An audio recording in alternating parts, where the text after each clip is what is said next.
Après avoir gambergé toute la journée, c'est en glissant la clé dans la serrure de l'appartement que le souvenir m'est apparu. La lettre avait dû se glisser dans les plans de l'architecte que j'avais remis à Sophie dans la matinée. C'était assez embêtant car Sophie devait les remettre à Mélanie-Anne Ségap, la décoratrice d'intérieur. Cependant, n'ayant eu aucun coup de fil de Sophie dans la journée à propos de cette lettre qui l'aurait sans doute apostrophée, j'en concluais qu'elle devait maintenant se trouver dans le sac de la décoratrice. Mélanie-Anne Ségap était une femme pincée et austère que je n'avais rencontrée qu'une fois et qui maquillait son mal-être existentiel en mettant un point d'honneur à ne jamais répéter 2 fois le même mot dans une conversation de 3 heures.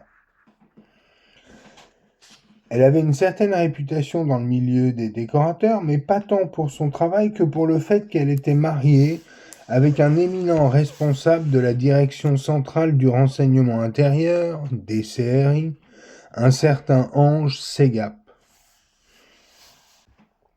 Je m'étais vaguement intéressé à la création de la DCRI en 2008 car le journal gratuit Direct Matin avait publié un encart sur cet organe d'État censé ressembler au FBI en regroupant les RG et la DST dans un même bâtiment ultra paranoïaque et sécurisé de Levallois-Perret, ville des sièges sociaux de nombreuses sociétés du CAC 40 comme d'une multitude de femmes célibataires avec enfants rassurées par cet environnement moderne, aseptisé et froid.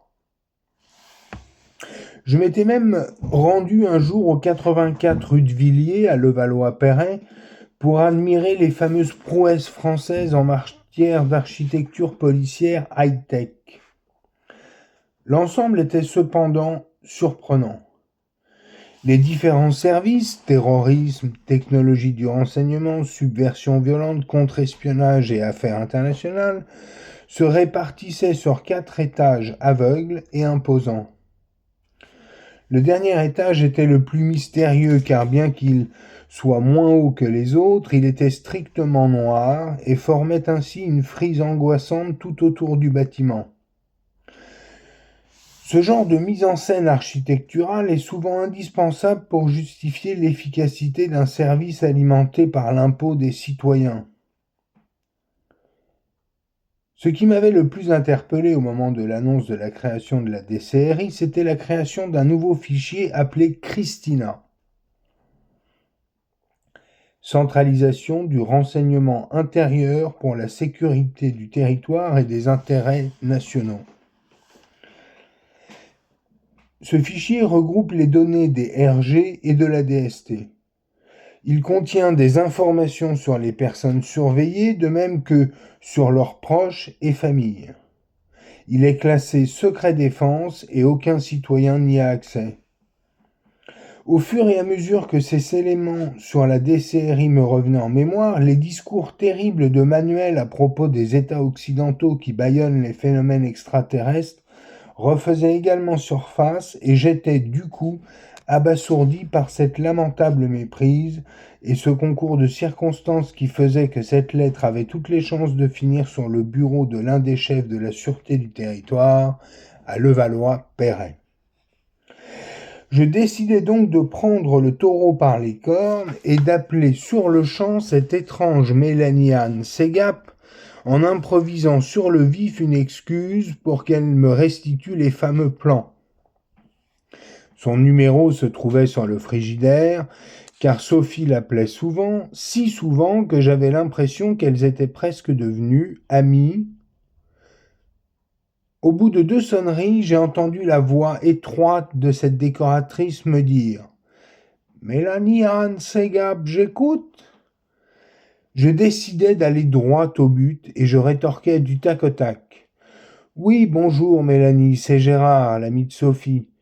Je me permets de vous appeler de sa part à propos des plans qu'elle vous a remis tout à l'heure. Elle en aurait besoin en fait et c'est curieux, je viens de lui parler au téléphone et elle ne m'en a pas parlé. » Ah, elle aura sans doute oublié, c'est à cause de l'architecte. Bah écoutez, je suis avec l'architecte, quel est le problème? Ne sachant que faire quand elle me répondit cela, je me suis mis à tousser pour gagner du temps et trouver une branche à laquelle me raccrocher si je ne voulais pas finir au fond du précipice que le sol venait de découvrir sous mes pieds. Puis l'idée suivante me traversa l'esprit. Ah, il est avec vous, vous pouvez me le passer s'il vous plaît? Oui, un instant, je vous le passe, au revoir Gérard. Allô? Oui, bonjour, monsieur Missan. Oui, bonjour.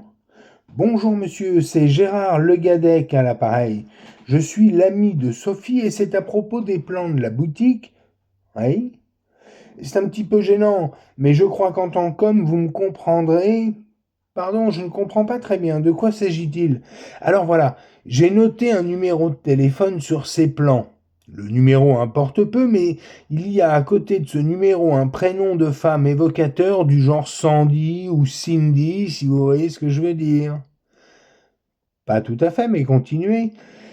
Sophie s'entend très bien avec Mélanie et j'ai peur que si Mélanie découvre cette annotation, elle décide d'en faire part à mon ami. Si vous voyez ce que je veux dire. Ah oui, très bien. Ainsi, si vous pouviez récupérer ces plans sous un quelconque prétexte fallacieux, je vous en serais très reconnaissant, n'est-ce pas?